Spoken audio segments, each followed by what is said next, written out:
I stayed overnight at the hospital with my mom after her surgery, and I'll never look at hospital staff the same way again. She had a routine gallbladder removal scheduled on a Thursday. Everything went fine. The surgeon said she did great. Recovery would be straightforward, but they wanted to keep her overnight for observation. Standard procedure. My sister had been there all day while I was at work, so I drove straight to the hospital after my shift ended to take the night watch. We agreed I'd stay until morning so my sister could go home and get actual sleep in a bed. I got there around 7 in the evening. My mom was in a semi-private room on the 4th floor, surgical recovery wing. The other bed was empty, curtain pulled back. She was tired from the anesthesia, but alert enough to talk for a bit. I pulled the reclining chair close to her bed, and we watched TV together until she started drifting off around 8:30. Visiting hours had ended at 8, so the floor got quieter. I could hear the nurses station down the hall, soft voices and the occasional beep from monitors. I'd packed a small bag with my phone charger, a book, some snacks, and a change of clothes for the morning. The chair reclined pretty far back, and the nurses had given me a blanket and pillow. I figured I'd doze on and off through the night. I'd done this before when my dad had knee surgery a few years back, so I knew the routine. Nurses come in every few hours to check vitals, take blood pressure, adjust the IV drip, that kind of thing. You learn to sleep light. My mom was hooked up to a few machines. Heart monitor, pulse oximeter on her finger, IV in her left arm dripping saline and pain medication. The room had that hospital smell, antiseptic and clean, and the lights were dimmed but not completely off. There was enough glow from the monitors and the hallway light coming under the door that I could see everything clearly. I stayed awake until around 10, scrolling through my phone, then tried to sleep. I had my phone on vibrate because you're supposed to keep noise down on hospital floors at night. The chair wasn't comfortable, but I'd managed worse. I drifted in and out, waking up whenever I heard footsteps in the hallway or doors opening nearby. Around midnight, a nurse came in to check on my mom. She was an older woman, maybe 50, wearing navy blue scrubs. She verified my mom's name on the whiteboard, checked the IV bag, took her blood pressure while my mom barely stirred, and marked something on the chart, clipped to the end of the bed. She smiled at me, whispered that everything looked good, and left. That's how it was supposed to go. I fell back asleep after that. When I woke up again, my phone said it was 1:14 in the morning.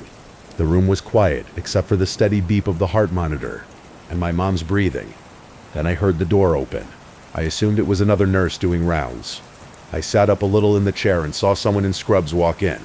This person was younger, maybe late 20s or early 30s. Male, wearing light blue scrubs. He didn't turn the lights on, just moved toward my mom's bed.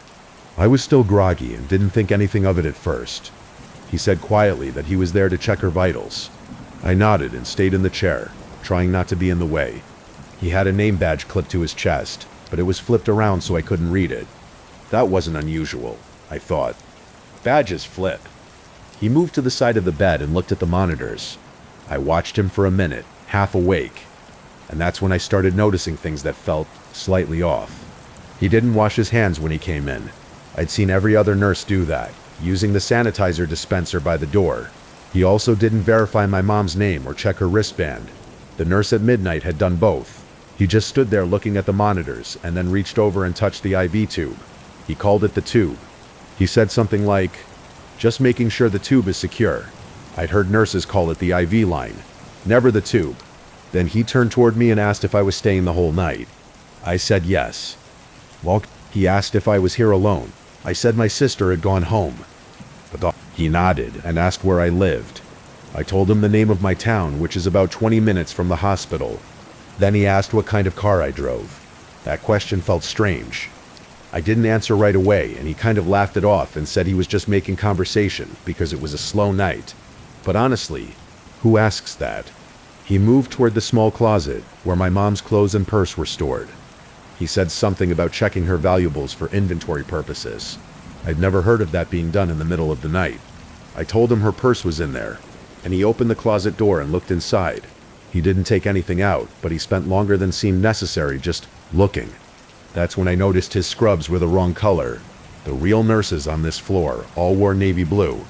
I'd seen at least 3 of them earlier in the evening. This guy was wearing seal blue, the lighter shade. I'd seen people in seal blue downstairs in the emergency department when we first arrived, but not up here. Maybe it didn't mean anything. Maybe different shifts wore different colors. but combined with everything else, my gut tightened. I asked him what his name was again. He'd never actually told me the first time, but I phrased it like he had. He hesitated, then said something I didn't quite catch. It sounded like Derek or Eric, but he mumbled it. Then he said he needed to check something at the nurse's station and that he'd be back in a bit to check on her again. He left the room quickly. I sat there for a moment trying to process what just happened. The hallway was silent, except for a distant call button, chiming 2 or 3 rooms down, and the rubber squeak of someone's shoes on the linoleum. Something felt wrong. The questions, the terminology, the scrubs, the closet, the way he left. I got up and walked to the door, looked out into the hallway. I didn't see him anywhere. The hallway was empty, except for the glow of the nurse's station down at the far end. I went back into the room and pressed the call button on the side of my mom's bed. A voice came through the intercom almost immediately, asking if everything was okay. I said I needed someone to come to the room. A nurse arrived less than a minute later. It was the same woman from midnight, the one in navy blue scrubs. I described what had just happened. The person who came in, the light blue scrubs, the questions, the way he acted. She looked concerned immediately. She asked me to describe him in detail, and I did. She stepped out into the hallway and used her radio to call security. I heard her say there was someone on the 4th floor who didn't match any staff on duty tonight. 2 security guards arrived within a few minutes. They asked me the same questions. What did he look like? What exactly did he say? Which direction did he go? I told them everything. One of them radioed down to check the camera feeds. The other one walked the hallway looking in rooms. After about 10 minutes, one of the guards came back and said they'd found footage of someone in light blue scrubs entering the stairwell at the end of the hall. The stairwells didn't require badge access. Only the elevators did, after visiting hours. They tracked him on cameras down to the ground floor, where he exited through a side door into the parking lot. They never found him after that. The nurse stayed in the room with us for a while. She checked my mom's IV, her belongings, everything. Nothing was missing. My mom had slept through the entire thing. The nurse told me that security would be doing extra rounds on the floor for the rest of the night, and that I should press the call button immediately if I saw anyone I didn't recognize. She apologized, said she didn't know how someone got onto the floor without being stopped. Before she left, I asked her if this kind of thing happened often. She paused, then said more often than people think. She didn't elaborate. I didn't sleep the rest of the night. I kept staring at the door, waiting for it to open again. It didn't. The real nurses came in twice more before morning to check on my mom, and each time I made sure to look at their badges, their scrubs, the way they moved. My mom woke up around 6 and asked how the night went. I told her it was fine. I didn't want to worry her while she was recovering. Security came by in the morning to follow up.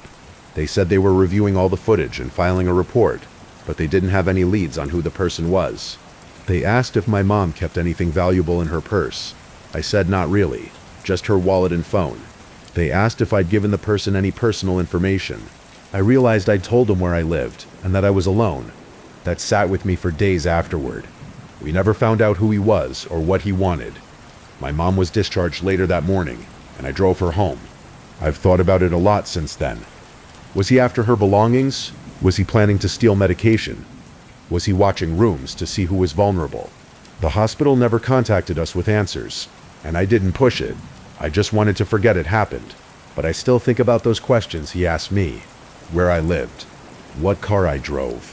Whether I was alone. I think about how my mom never woke up. How he could have done anything while she was sedated and I was half asleep. I think about the nurse saying it happens more often than people think. And I wonder how many other families have sat in rooms like that, not knowing someone was in there who shouldn't have been.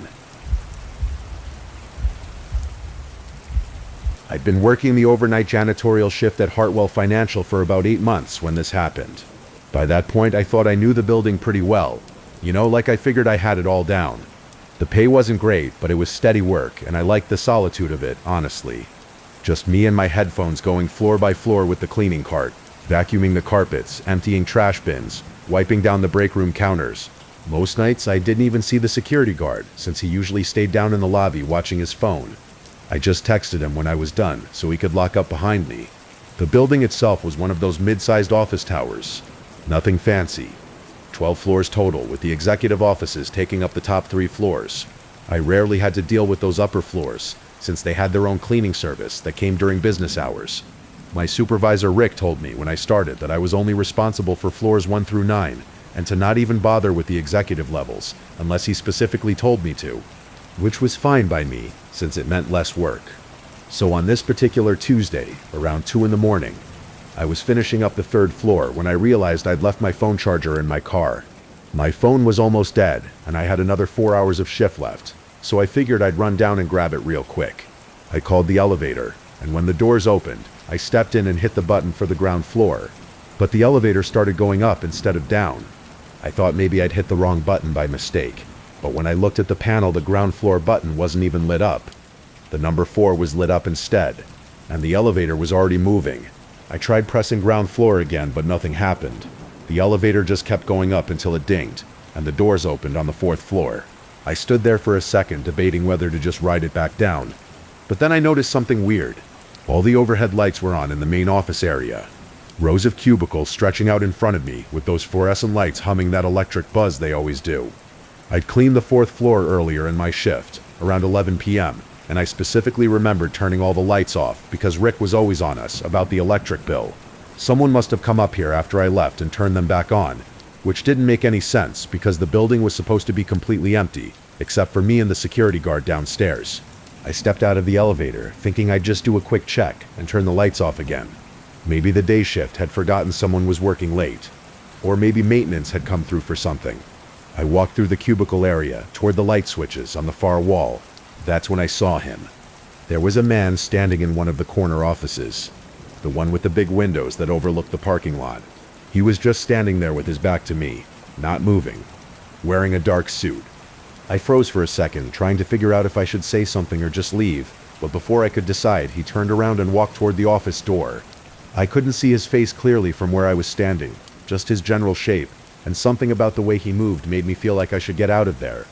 I turned around to head back to the elevator, but when I looked down the hallway toward the break room, I saw him again, the same man, in the same dark suit, standing in the break room doorway. I'm not talking about someone who looked similar. I mean it was the same person. Same height, same build, same suit. But he was now 50 feet away from where he'd just been in the corner office. There was no way he could have gotten there that fast. I hadn't even blinked. I stood there staring at him, trying to make sense of what I was seeing, and he just stood there too, not moving. And then he turned and walked into the break room and out of sight. My brain was trying to rationalize it. Maybe there were 2 people in similar suits.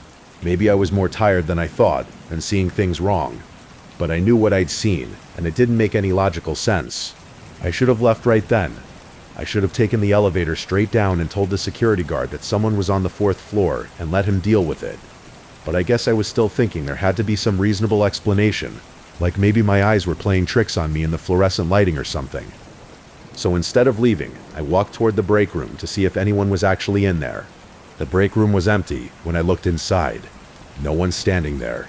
No one hiding behind the counter or in the corners.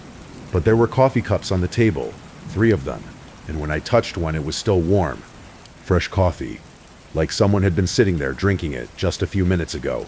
Next to the cups was a manila folder lying open with papers spread out around it, and I was about to just leave them alone since I wasn't supposed to touch people's work documents.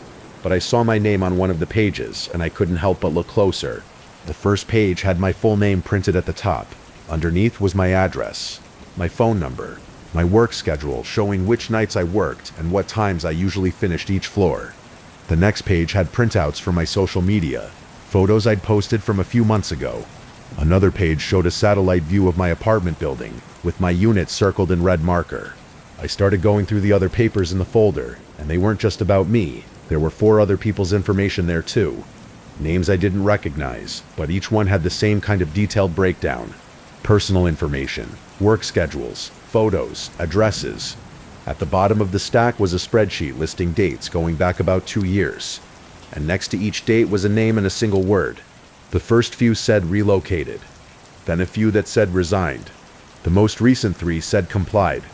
My name was at the bottom of the list, with yesterday's date next to it. The word column was blank. I heard footsteps behind me and spun around, but no one was there. Then I heard them again, coming from the other side of the floor near the elevators. Steady footsteps, walking on carpet. I looked out through the break room doorway and saw the man in the dark suit again, this time walking down the main hallway between the cubicles. He was heading toward the conference rooms, walking at a normal pace, not running or trying to hide. I stayed completely still and watched him disappear into one of the rooms. Then I heard the same footsteps behind me again, in the hallway near the offices. I turned and saw him walking in the opposite direction, toward the corner office where I'd first seen him. Same person, same suit, same steady pace. I don't know how to explain what I was seeing, except that it was like he was in multiple places at once, or like I was seeing him at different points in time, all happening simultaneously. Every time I looked somewhere else, he was there, always walking, always moving through the floor like he was searching for something, or completing some kind of route. I counted at least 5 different versions of him in different locations over the next few minutes, all moving independently, all wearing the same dark suit. I grabbed the folder with all the papers and ran for the stairwell instead of the elevator. I didn't want to wait for the elevator to come back, and I definitely didn't want to be standing in the hallway where I could see him walking around. The stairwell door was locked, which had never happened before, so I tried the other stairwell on the opposite side of the floor, and that one was locked too. I was trapped on the 4th floor with whatever this was. The only place I could think to hide was the supply closet near the bathrooms. I squeezed myself in behind some boxes of toilet paper and closed the door, leaving just a crack so I could see out into the hallway. I sat there in the dark with the folder in my lap, trying to be as quiet as possible. I could hear him walking around outside, those same steady footsteps going back and forth, sometimes close to the supply closet door, sometimes farther away. Sometimes it sounded like multiple sets of footsteps overlapping each other, walking in different rhythms. I stayed in that closet for almost 4 hours, just waiting and listening, and the walking never stopped. It just kept going and going in loops around the floor. Around 5:45, I started hearing the regular sounds of the building coming to life, the HVAC system kicking on, some early workers arriving in the lobby downstairs, based on the voices echoing up the elevator shaft. By 6, when the morning shift started arriving in groups, I felt safe enough to come out of the closet. I took the folder with me. When I got to the lobby, I told the security guard that someone had been on the 4th floor all night. He looked at me like I was crazy and said the cameras showed no one had gone up there. I insisted, and he pulled up the footage on his monitor to show me. He was right. The cameras showed the 4th floor completely empty all night long, just the lights turning on and off by themselves. He said the lights had been doing that for a few weeks, some kind of electrical problem they were trying to fix. I went home and looked through the folder again. The 4 other names on the list with mine were all previous night shift janitors at Hartwell Financial. I looked them up online and found that 2 of them had moved out of state suddenly. One had just stopped showing up to work, according to an old local news article about abandoned cleaning carts. And one had filed a police report about being followed, but then dropped it and quit their job. All of this had happened over the past 2 years. The spreadsheet also had a column I hadn't noticed before, listing floor numbers. Every person on the list had a different floor assigned to them. Mine said floor 4. I tried calling Rick to tell him I was quitting, but he didn't answer. I left a voicemail saying I wasn't coming back and he needed to mail me my last paycheck. 2 days later, he showed up at my apartment, which I never gave him my address for, and tried to convince me to come back to work. He kept saying I'd misunderstood what I saw, that the stress of night shift makes people see things sometimes, that they really needed me to finish out at least 2 more weeks. He had the same folder with him, the one I'd taken from the 4th floor, even though I'd hidden it in my closet. He said I'd left it in the building and he wanted to return it to me. I told him I didn't want it and closed the door. He stood outside my apartment for a while. I could see his shadow under the door, and then eventually he left. That was 3 months ago. I got a new job working day shift at a grocery store. Nothing exciting, but I don't have to work nights anymore, and I don't have to go into any office buildings. Sometimes I still see men in dark suits standing in places they shouldn't be, like in the parking lot outside my apartment at 3 in the morning, or in the back corner of the grocery store after we've closed. They never come close and they never say anything. They just stand there and watch. I looked up Hartwell Financial recently, and their website says they're hiring for overnight janitorial positions. They've been hiring for the same position every few weeks for the past 2 years according to the job posting history. I wonder how many people they've gone through and what happened to the ones whose names said complied on that spreadsheet. I still have dreams about the fourth floor sometimes, about those footsteps walking in loops around the empty offices, and I wake up convinced that if I went back there right now, I'd still see him walking, still searching for something, still waiting for someone to finish out their 2 weeks. I need to tell someone about this because nobody believed me when it happened, and it still messes with my head. So, back in 2003, my girlfriend and I were trying to save up for a down payment on a house. Any extra money helped, you know? My buddy Derek worked at this distribution center on the south side of town, and he told me they were always looking for weekend overnight guards. Easiest money you'll ever make, he said. Just walk around once an hour, check some doors, watch the cameras, stay awake. The pay was decent for basically sitting on my ass all night, so I told him, yeah, get me in there. Derek got me the paperwork, and within a week, I was doing my first solo shift on a Saturday night. The place was massive, one of those concrete box warehouses that just goes on forever inside. They distributed appliances and electronics to retailers all over the state, so it was full of shrink-wrapped pallets stacked 20 feet high on metal shelving units. The security office was this little room near the front entrance with a desk, a mini fridge, a coffee maker, and a wall of old black and white monitors. Maybe 12 screens showing different sections of the warehouse. Most of the cameras were pointed at the loading docks and the main floor, but a few showed the break room, the offices, and what they called the old section. The old section was the back third of the building that they were phasing out. Apparently, they'd expanded the warehouse a few years back, and now they were moving everything to the newer area. The old section still had some inventory, but it was mostly empty space and broken equipment. My supervisor, a guy named Rick, told me during the walkthrough that I didn't need to go back there, just check the door once or twice to make sure it was locked. He said they were going to clean it out eventually, but for now, just leave it alone. I remember thinking that was weird, but I figured it was some liability thing, or maybe there was asbestos or some shit, so I didn't push it. The first few hours were exactly what Derek promised. I made coffee, walked the perimeter, checked doors, watched the monitors. It was boring as hell. I brought a book and a portable CD player to pass the time. Around midnight, I did my rounds, and everything was quiet, just the hum of the building and the occasional clunk of the heating system kicking on. I got back to the office, poured another coffee, and settled in to read. Around 1:30, I noticed something on one of the monitors, the one that showed the old section. It looked like movement, just a quick blur across the screen.